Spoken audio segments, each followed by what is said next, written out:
Hello, everybody. So, last time we discussed the state of what Europeans called the New World, and to Native Americans was just the world as usual. And today we're going to be discussing the Old World, the state, the conditions of European countries and cultures right at the point where they were discovering the New World. So today we're looking at history from a more Eurocentric, right, meaning centered on the perspective of Europeans perspective, and we're going to look at how the Atlantic, that huge ocean right, between the Old World and the New, that had once been a barrier, became an international theater for the movement of people, goods, plants, animals, and microbes, meaning germs. Now I'm opening this lecture with this map here, though, just so that as we start out, even before we get to talking specifically about the colonies on the coast of North America, we have a sense of place. So we'll return to this map later, but I would just take a moment to look at it here, look at what the shading corresponds to, right? The pink is English, for example, and get a sense, right, of what the landscape of the North American coast looks like. We'll barely touch on it a little bit today, but then we'll be talking a lot about it next time. Okay. So, Europe before colonialism, or Europe before the discovery of the New World. Well, it's important to keep in mind that the discovery of America, both North and South America, led to the growth in power of Europe at the expense of people and civilizations in America, as we talked about last time, and also Africa. Some see the discovery of the quote-unquote New World as a momentous event. After all, we still celebrate Columbus Day, right? Every year there's some more news stories and protests about the fact that this is marked as a celebration day, but nonetheless it's still there. And this flies in opposition to others who view the beginning of European colonialism, of this discovery of the New World, as one of the most harrowing affairs in human history, of one of the biggest disasters to ever befall mankind, or humankind, if you will. So, before we go into this Eurocentric perspective, just keep that in mind, right? That there is this other viewpoint that we explored last time. And even though we'll be walking away from it a little bit today, it is still there in opposition to a Eurocentric perspective. Okay. Well, in 1400 or so, in any case, Europe seemed like a very unlikely candidate for world dominance.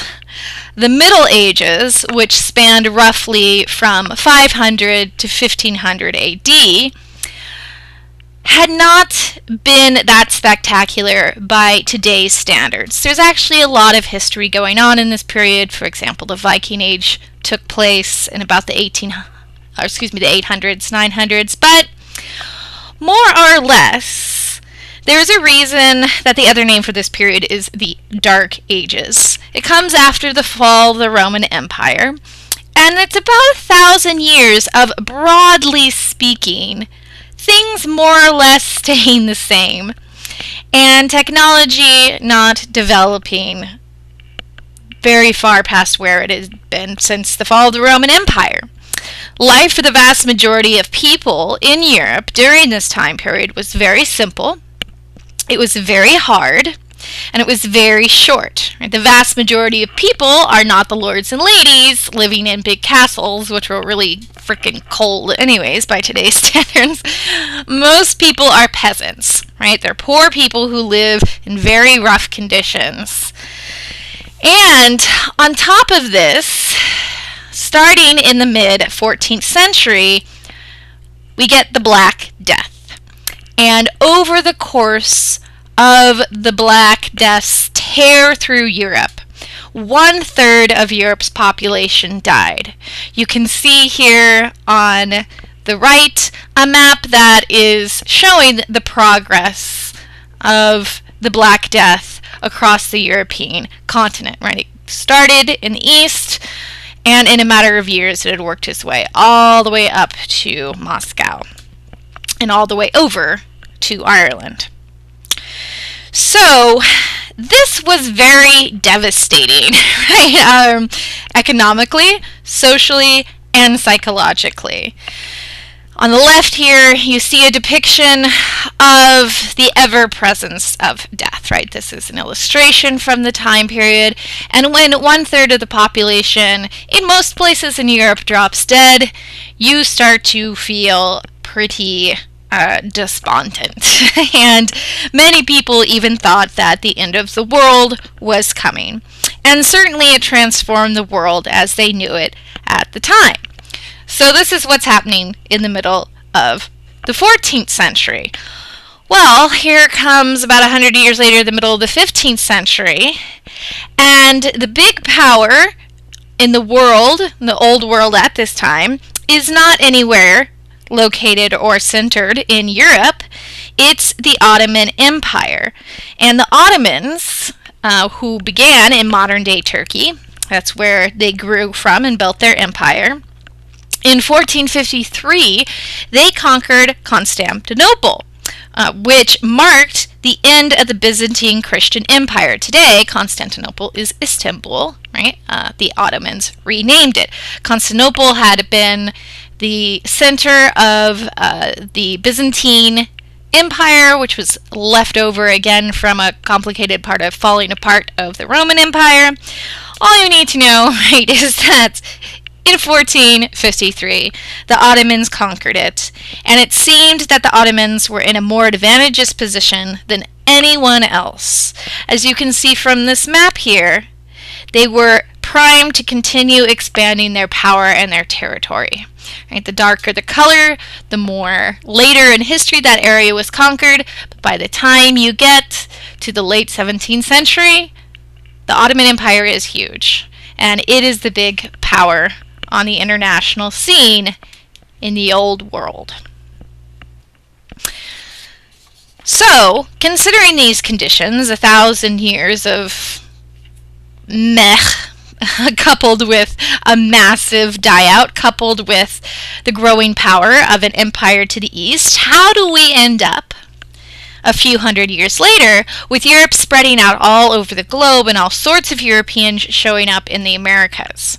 Well, this is what we're going to try to answer today. Why and how Europe became the most dominant world power. And key to this is the creation of the Atlantic world, which is a phrase that we use to refer to this new exchange of people, plants, animals, germs, products, money, and guns between the old and the new world. Moreover, all of that taken together refines and grows in scope a power of an economic system that we all know well today, capitalism. It is, in fact, the discovery of the New World that accelerates the development of capitalism. And these two processes are near inseparable. They are occurring at the same time, and moreover, they reinforce each other. They encourage each other. So this new economic and political exchange and system between the New and Old World is what we refer to, again, as the Atlantic world. So again, if you look at this map back here, right, of the Ottoman Empire, with Europe in the background, you would not think that Europeans would come to dominate the world and eventually dominate even the Ottoman Empire. So what happened? Well, the story begins on the Iberian Peninsula, meaning roughly Spain and Portugal, where we find the first wellspring for the expansionist energies that would eventually lead to European dominance. Now, during the 15th century, European mariners, particularly from and primarily from the Iberian Peninsula and also the Italian cities, some of the Italian city-states, developed better navigation techniques, better ships, better weapons such as the cannon, and the geographic knowledge that offered them the means of expansion. So, during the 15th century, in the Iberian Peninsula, technology sped up. In particular, Portuguese and Spanish sailors started an incremental movement along the African coast and some islands in the Atlantic of the European and African coasts, such as the Azores, the Madeiras, and the Canary Islands. And they start conquering these areas if, when they arrive, they are met with a native population. So, for example, the Spanish conquered the Canary Islands. You can see the Canary Islands in this map here, right there to the left of southern Morocco. The Spaniards conquered the Canary Islands in the 15th century and did so completely that they effectively exterminated native people called the Guanche, the native people of the Canary Islands who lived there. To this day, we have extremely little information about who they were, what their culture was, what their history was, because the Spanish did such a thorough job of totally annihilating them. Now, initially, the Portuguese tried to conquer kingdoms in Africa, but the death tolls proved higher than they were willing to expend. So, for the most part, the Portuguese decided to try to reach trade agreements with these various African nations and islands they landed on instead. The crucial discovery, however, during the first decades of expansion was the economic potential of the cultivation of sugar in large plantations on these islands off the coast of Africa. And on the warmer islands, the Portuguese and the Spaniards successfully cultivated sugar that was in high demand in Europe. And they used as labor to run these plantations African slaves that they purchased from slave traders in Africa. So absolutely vital to the development of slavery in the Atlantic world was the spread of economic markets outside of the boundaries of the West. The slave trade existed in Africa prior to European arrival, but once the Portuguese and the Spanish showed up, it really exploded. If the Spanish and Portuguese had not been around, in other words, the market for slaves would have been drastically smaller, and its absolutely central role in the development of world history from that point onwards would be likely negligible. Then, in 1492, the discovery of the Americas by Columbus fueled the ever-rising expansionist energies that the Iberian Peninsula was developing. Now, Columbus himself was an Italian, but he conducted his voyages under the funding of the Spanish crown. And as we all probably remember from primary school, Columbus was actually trying to find an easier way to get to the rich trade ports in Asia without having to go all the way around Africa. And instead, he bumped into the New World. And when he got there, he thought he had succeeded, and he thought he was somewhere off the coast of India, which is why we call American Indians Indians. Now, although Columbus had initially attempted to find a way to Asia across the Atlantic, and though he thought at first he had done just that, he and other mariners soon attempted to implement the plantation system for the cultivation of sugar in the new lands that he found. Colonization then followed soon after. The Spanish colonized Cuba and Hispaniola, and starting in 1500, the Portuguese colonized Brazil. Oops, got the wrong map up here for you all. Okay, so if you want to stop and pause and take a closer look at this map, right, it sort of maps out, just literally, it maps out for you the different European countries and the areas in the New World that they claimed. So this process starts to be taken underway pretty rapidly. The Spanish and the Portuguese, not surprisingly, and they are in the forefront of navigation, are the first one to make it to the New World and claim major lands in Central and South America. But the French, Dutch, and then the English joined the Portuguese and Spanish in a race for the takeover and plunder of the Americas. And most of their energy was focused, but not exclusive to, North America. By the end of the 16th century, so by the end of the 1500s, they all sought to establish lucrative colonies in America. And it is during this period that the Atlantic world saw the movement of people, pathogens, plants, and animals. It's also known as the Columbian Exchange. So, we're going to look at each of these categories of different things being transferred from the Old World to the Americas, and some of these things going from the Americas back to the Old World. So first off, people. Between 1492 and 1800, the population of Europe was growing. And Europeans came to the newly discovered continent in great numbers. Starting in 1519, they also violently forced slaves to come work in American plantations in great numbers. And by that I mean South America and the Caribbean primarily. We don't see large numbers of imported African slaves in North America until the late 17th century. So the first place there's major slavery in the New World is in South America and the Caribbean. And as America became inhabited by Africans, and again by America I mean the whole caboodle, North and South America, and Europeans, its native population dwindled precipitously. Now again, as I just mentioned, this was the opposite to what was going on in the population in Europe, which was exploding in the roughly 300 years between the discovery of the New World and 1800. And this growing population in Europe fueled the movement of Europeans elsewhere, right? No surprise, you have more population, you have more people looking for more land, you have more excess population, especially since a lot of those people in Europe are in the process of getting kicked off their land because of the development of capitalism, and capitalist agriculture in particular. So a lot of Europeans head overseas.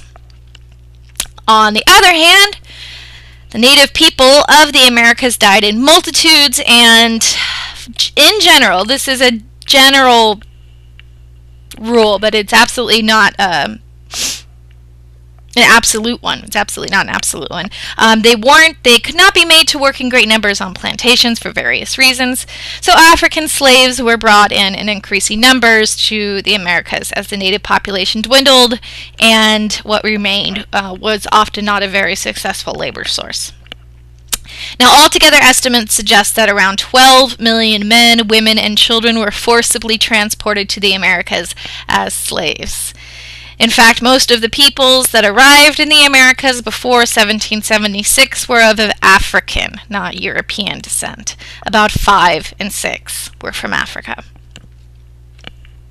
Now, slaves who arrived in the Americas went through a really horrific journey. Most of the slaves came from inland Africa, and they were usually caught by slavers or as part of a war between African peoples and then sold to European slave traders. The passage from the inland of the African continent to the coast, the west coast of Africa, was often quite long and involved several sales of slaves from one group of slavers to another, so just this over-the-land mass part was already a very difficult experience. But then finally slaves were forced into slave cargo ships, where they often met European people for the first time in their lives. They often thought of Europeans as some sort of demons or devils, which is not surprisingly because they handled them very violently. Europeans did, right? And then African people had to undergo what is known as the Middle Passage. And the Middle Passage was the most grueling part of this forced migration. As you can see here in this illustration of a typical slaver ship, slaves were crammed together inside ship hulls in often horrible conditions.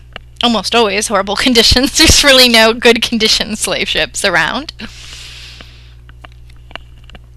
And they endured extreme physical and mental hardships. They were chained side by side. They were covered right in each other's excrement and bodily fluid. They were poorly fed. It's hard to imagine anything closer to hell on earth. And as weeks became months at sea, the huddled slaves could barely move, and of course the hull became a mixture of sweat and bodily excrements. Some women were kept on the decks to be prostituted to the European slavers, some African women, meanwhile. Now, not surprisingly, people died in droves during these passages. An average of 1 in 7 slaves died on the high seas during the Middle Passage. Some jumped overboard to drown rather than to endure the rest of the passage, especially since they knew that what was awaiting them in the Americas was not going to be much of an improvement. And in fact, suicide was such a common problem during the Middle Passage that slavers developed various methods for trying to prevent it. From netting the sides of the ships, putting nets there so that they would catch anybody who was trying to jump off the ship, to allowing sharks to partially devour a slave in the ocean and then pulling up its partially eaten body so that they would hopefully terrify the other slaves from jumping off. Armed resistance from the slaves also occurred regularly, and when such mutinies failed, as they usually did, the slaves that had rebelled often jumped into the sea rather than be executed or recaptured.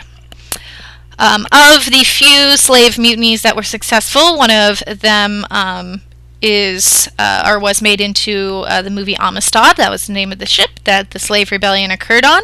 So if you have any curiosity in that story, it's very interesting. You could always check out that film. Or read a book about it. That would be much better, actually. It's less easy. Okay, so the Middle Passage was just one leg, though, of what was known as the triangular trade. So this is an aspect of the Columbian Exchange. It's built sort of on the framework, the structure, you can think, of the triangular trade. As you can see from this illustration, the triangular trade created a triangle, and this is how it worked. Europe would sell manufactured products. This means stuff, right?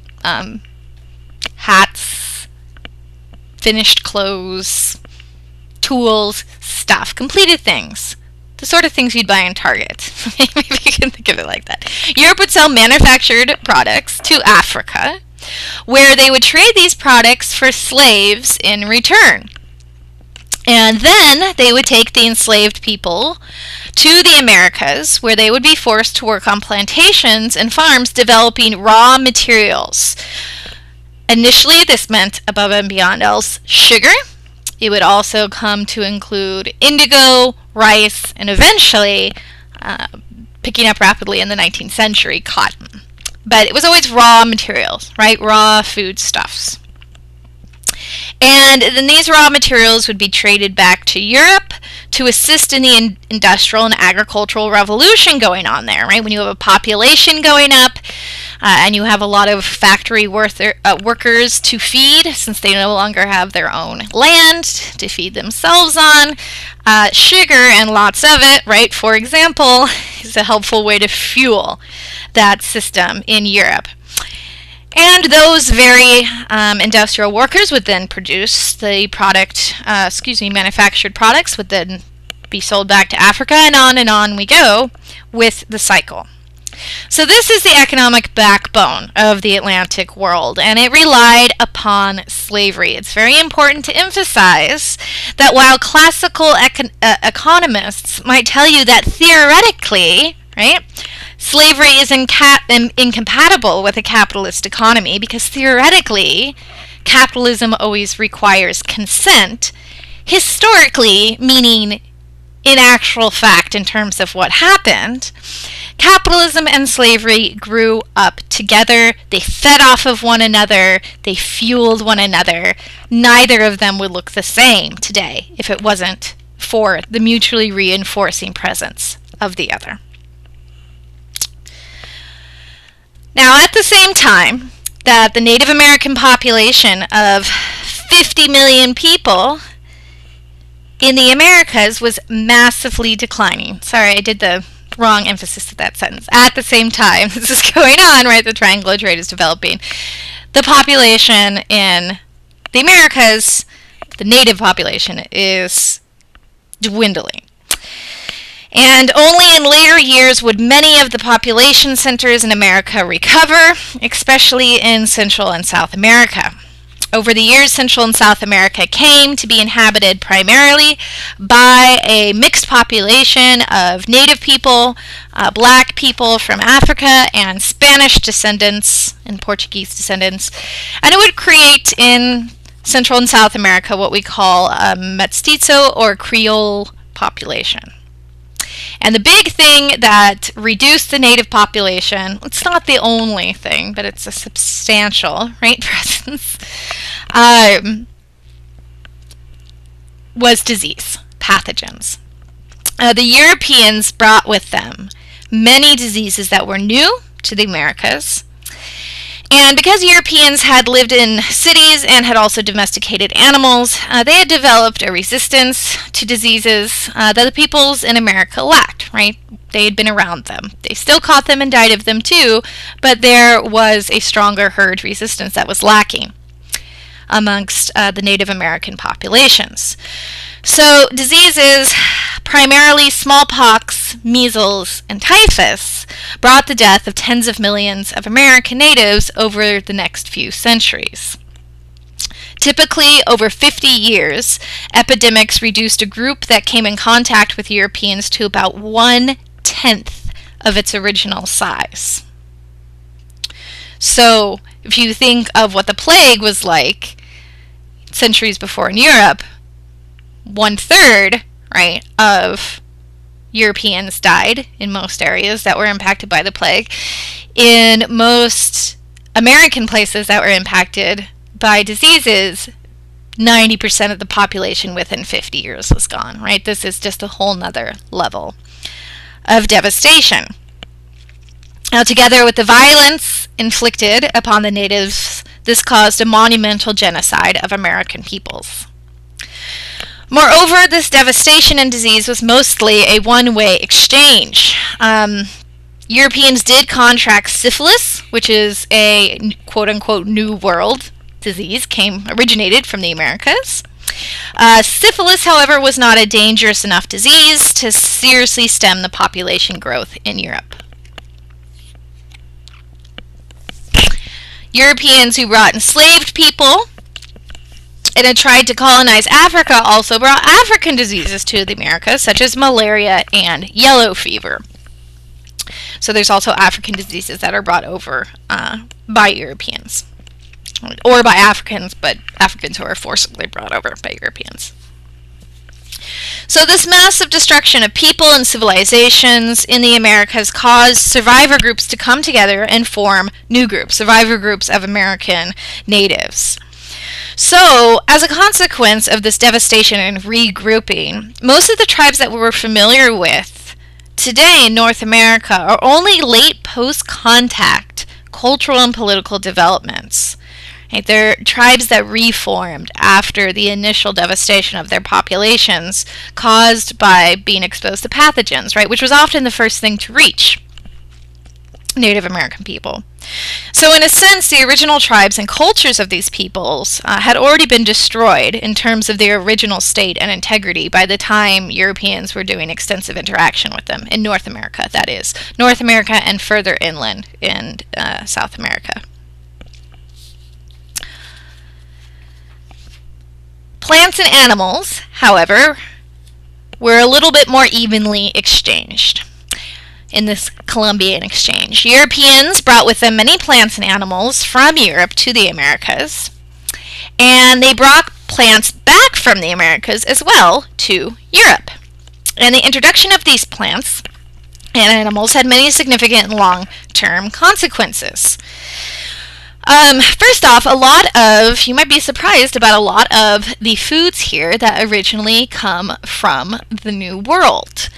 Potatoes, for example. I think we often think of potatoes as a very old worldy food because we associate them with the Irish and with the Germans, but originally from the New World. Pumpkins, squash, and tomatoes, and also turkeys. And then in terms of what we brought from the Old World, right, bananas actually aren't originally from the New World. You probably wouldn't have guessed that. Neither are onions, peaches, and coffee beans. That's another surprising one, right? kind of counterintuitive to what we sort of normally associate with these different products. Okay, so how did these introductions from the old world to the new, however, change the ecology of the Americas? Well, livestock, first off, changed the face of the land, very physically, the land of the Americas, because great grazing herds of cows and pigs change the earth, right?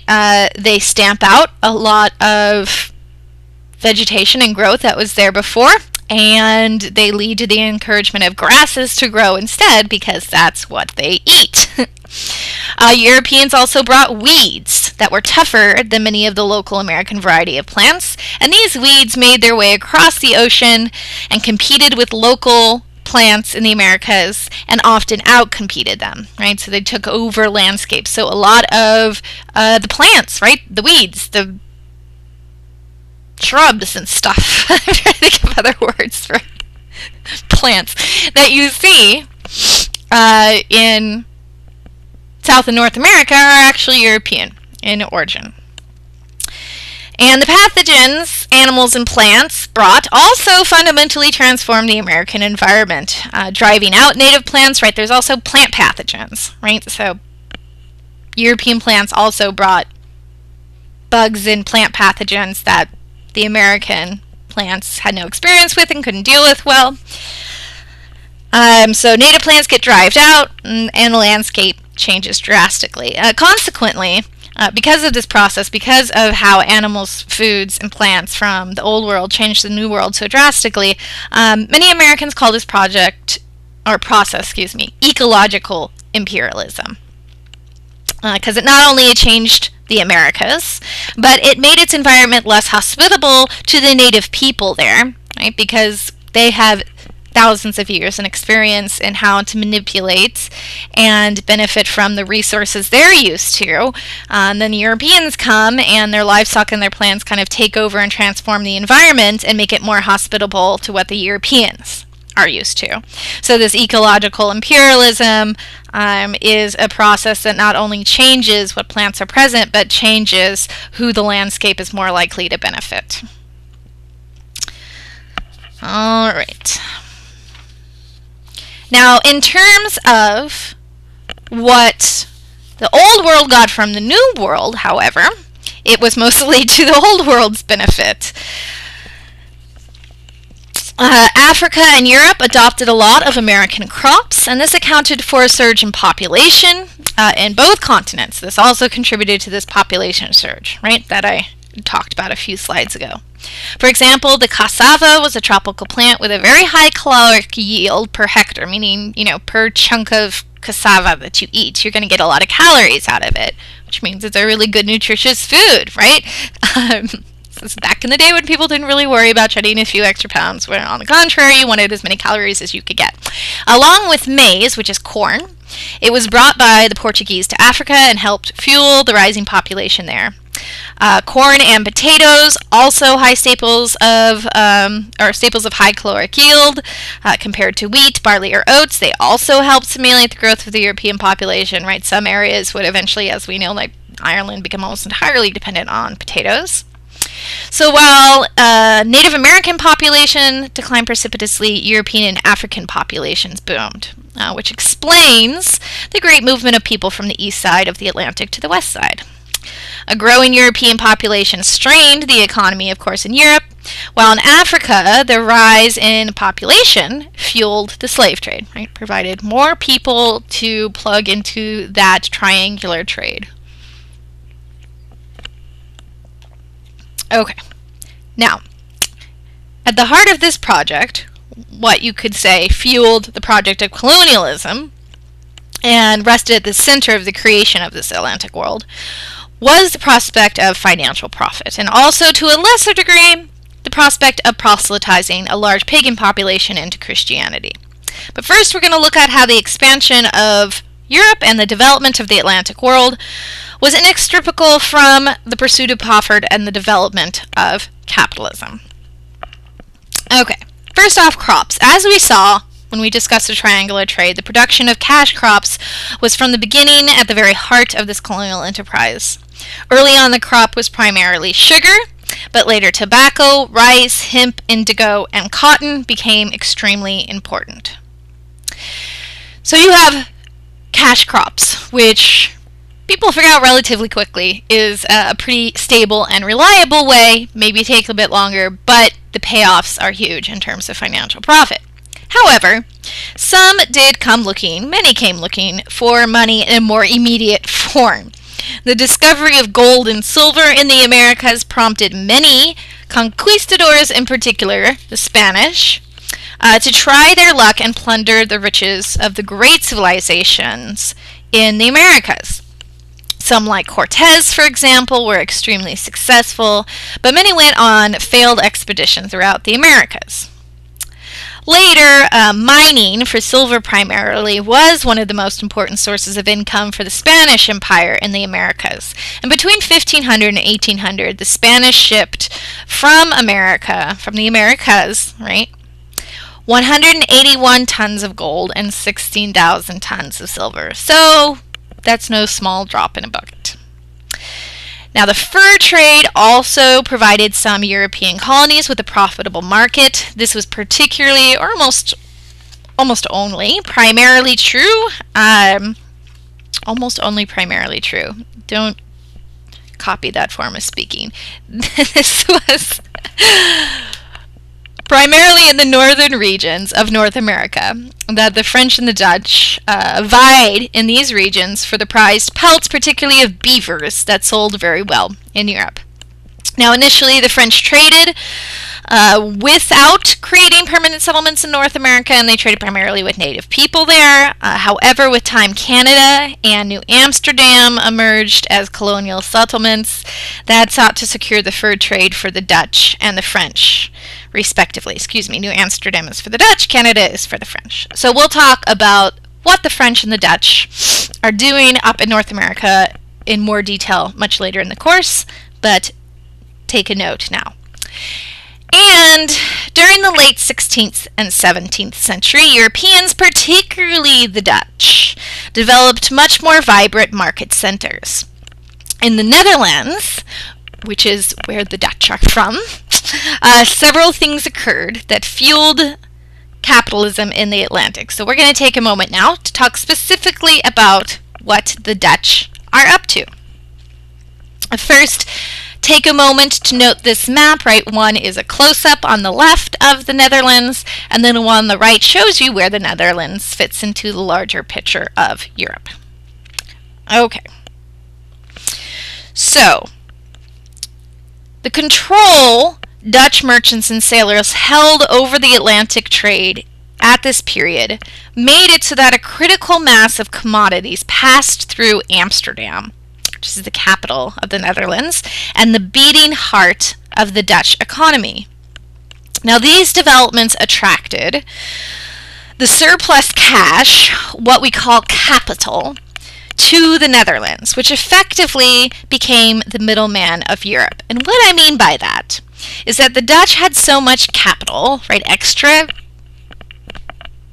money on hand, that they could afford to buy commodities and raw materials in bulk, and then sell those commodities and raw material in bulk to other sellers in other locations for a cheaper price.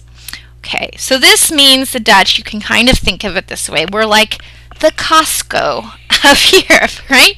Why does anybody go to Costco, right? Well, there's actually lots of good reasons to go to Costco, but one of them is that you buy things in bulk that, on the whole, right, even though you get a lot more of it than you would, say, at your local grocery store, per parcel or per bowl of cereal, right, you're actually getting it cheaper, precisely because it is sold in bulk. And this is what the Netherlands, and in particular Amsterdam, provided to the rest of Europe. So, because their prices were cheaper, because they could afford to buy in bulk, because they had all this surplus capital, right, they had little competition from other markets in Europe. So the Dutch were absolutely essential to developing and further encouraging, right, the growth of this Atlantic market system. And you just want to keep that in mind. They're going to kind of fall out of the picture for the most of the rest of the course, but we should never cease to give them credit, right, for being the first developers with England far behind of this sort of massive capitalist system of exchange. Okay. However, Europeans also had spiritual motivations for colonizing the New World, particularly in Catholic nations and empires. And we're going to talk about the Protestant Reformation and what's going on with Protestants and Catholics. We're going to talk about that soon, next week. But particularly for Catholic nations and empires such as France and Spain, okay, these are places where the church of these countries is the Catholic Church, the Roman Catholic Church, and the vast majority of the populace is Catholic. For France and Spain, missionaries played a central role in the colonial project. So, for example, Spanish rulers saw their colonial mission as ordained by divine will. Boop. I'm going to go back to here. Indeed, the unification of Spain, which had occurred in the 15th century, before that Spain was actually 4 different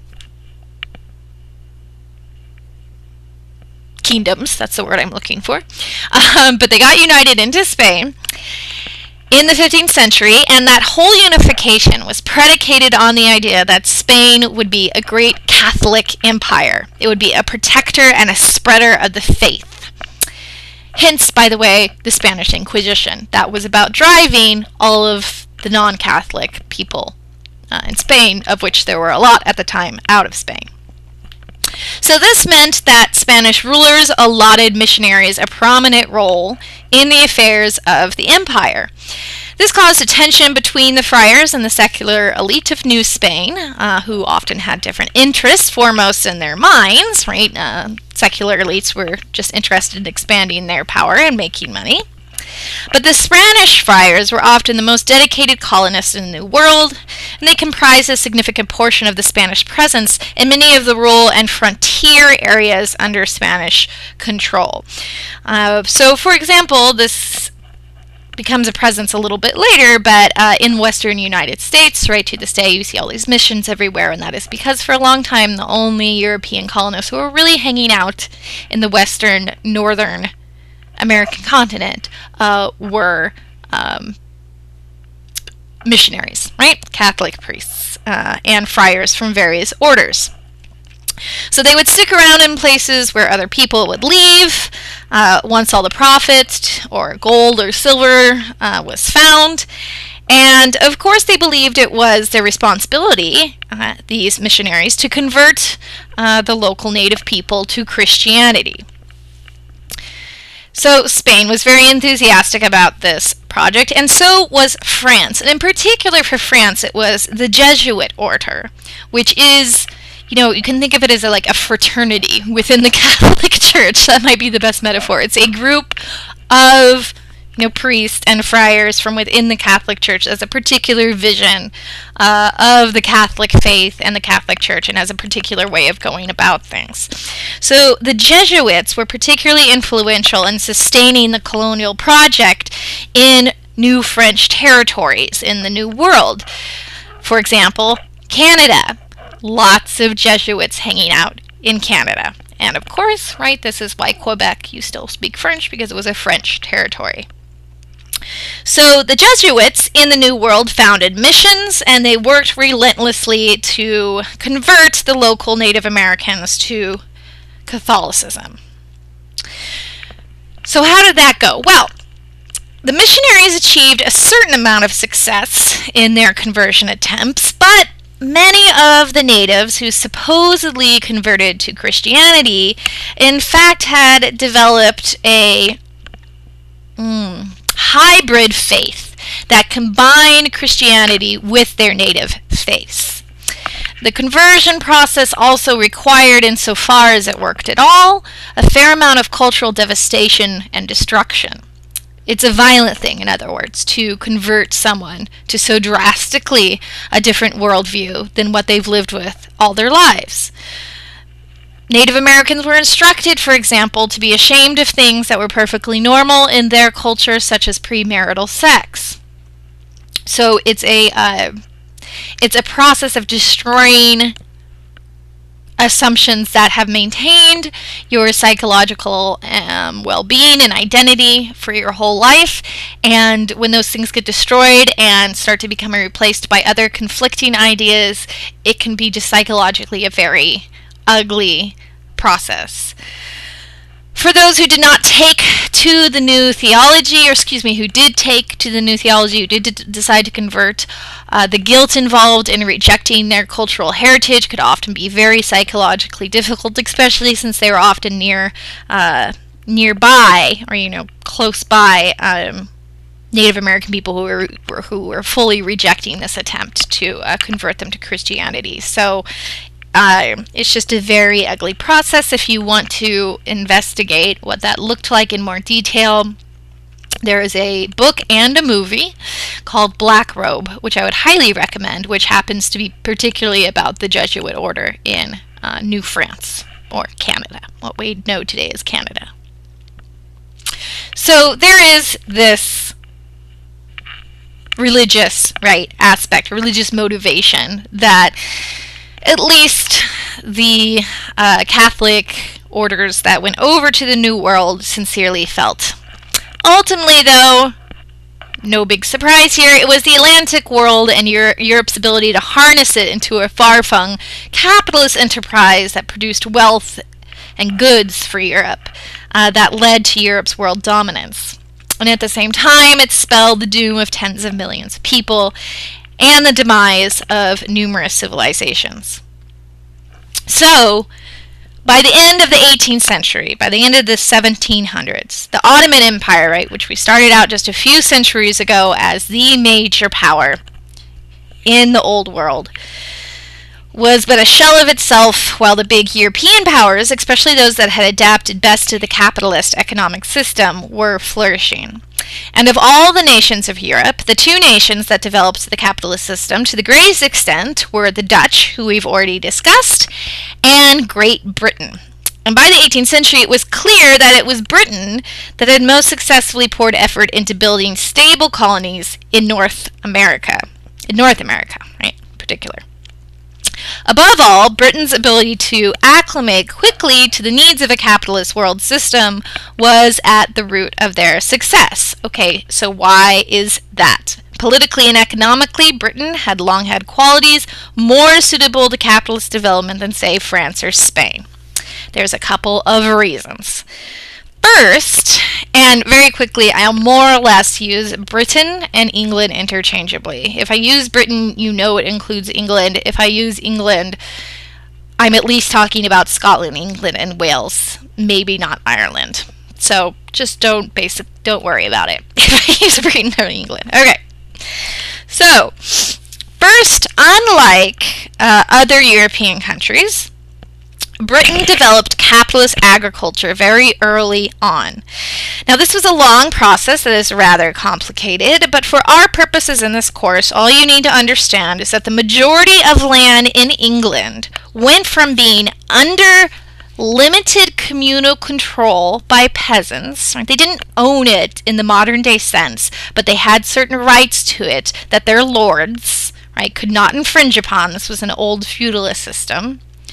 It went from that system to a system where land was controlled directly, much more directly, by landlords who forced peasants to pay rent for their right to stay on the land and forced them to farm the land according to a particular plan which would maximize crop output for the market and for a wider and bigger market, As this Atlantic world grows, it touches even these remote little rural villages in England because the local lord there is like, I don't really want peasants to be, working on my crops as they have been for the last 100 or 200, 300, whatever it is, years or so, because that produces a certain amount of profit for me, but I want a lot more profit. I want enough to plug into this growing Atlantic economy, right?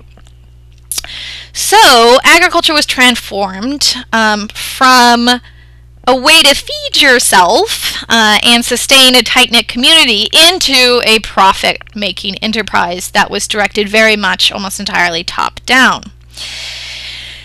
And what this also led to is a lot of peasants being kicked off of the land. So they were no longer useful, they were either not cooperating or they were not needed, and so they lost their land. And a huge population of newly landless peasants hit the road and poured into cities in Europe. This is a process known as enclosure, and it results in a huge population of pauperized, landless peasants, whereas before, right, it's not like things were super awesome great for them on the manor, right, but they did have a place to live and a way to sustain themselves. And this process happens first and foremost in Britain. Now, moreover, the elites in Britain had a lot more power via the king and the court than they did elsewhere in Europe. Okay, so that might sound confusing at first because I said elites aren't the king and the court the elites. Well, yes, and they're at the top of the pecking order. However, there's also commercial elites. There's also gentleman elites. There are elites in England who have land or money and land, but they don't have aristocratic titles, right? They're not dukes, they're not ladies, they're not lords, and they're definitely not kings or queens. So there is a hierarchy within the elite structure. Okay, this is broadly speaking true of all of Europe, but in Britain, the people at the bottom of the pecking order in the elite hierarchy, right, the commercial and landed elites, these are people who own farms or merchants who sold those goods in the cities. They had a lot more political power than was typical elsewhere in Europe. Okay, for example, in France, these people had very, very little power. It was all about the lords and ladies and Versailles and the cream of the crop folks in France. But in England, again, I'm talking in broad simplicity, but for general purposes, right? In England, these elites had more political power. And this meant that the activities of these elites, right, these gentlemen, these merchants, were given more clout and were more successfully pursued because these people were interested in developing the infrastructure of the country with roads, with canals, with being active in the market. And these developments then were more pursued, right, in England, being plugged into the Atlantic world, into this emerging market, was more avidly pursued in England because the people who had an interest to pursue it had more political power. Okay. These political developments were solidified when, in 1688, Prince William of Orange, Orange was a region in the Netherlands, right, is invited by some English elites to invade England so that he could replace their king, James II, with himself. Now, why they did this is rather complex. They had both political and religious motivations. James II was a suspected Catholic at a time when the Church of England had become solidly Protestant, and the sort of governing elites of England were mostly Protestant. But suffice to say, the majority of elites in England supported this move of displacing their current king with Prince William of Orange. And James II was proving to be a very difficult king to control, so they wanted him out. So it worked. William of Orange, Prince William of Orange, took over along with his wife Mary. And this is, by the way, why you have William and Mary School in Virginia to this day. It's named after these folks. When Prince William took over, he did so on the understanding that he made between himself and the elites who helped him take over, that he would make sure that the political representation and power of these non-court elites would remain secure. And this meant the power of the elites driving the development of capitalism would remain secure. And that is what the Glorious Revolution of 1688 really ensured, that those with an investment in the further development of the capitalist market and the Atlantic world would have their predominance in the politics of Great Britain secured. So economically, politically, and culturally, England was much more capable of developing along capitalist lines, and when, for varying reasons, which we will start discussing later, many English people came to the eastern coast of North America, they might be far away from home, but they were nonetheless plugged into, contributing to, and dependent on this Atlantic world system that capitalism had created.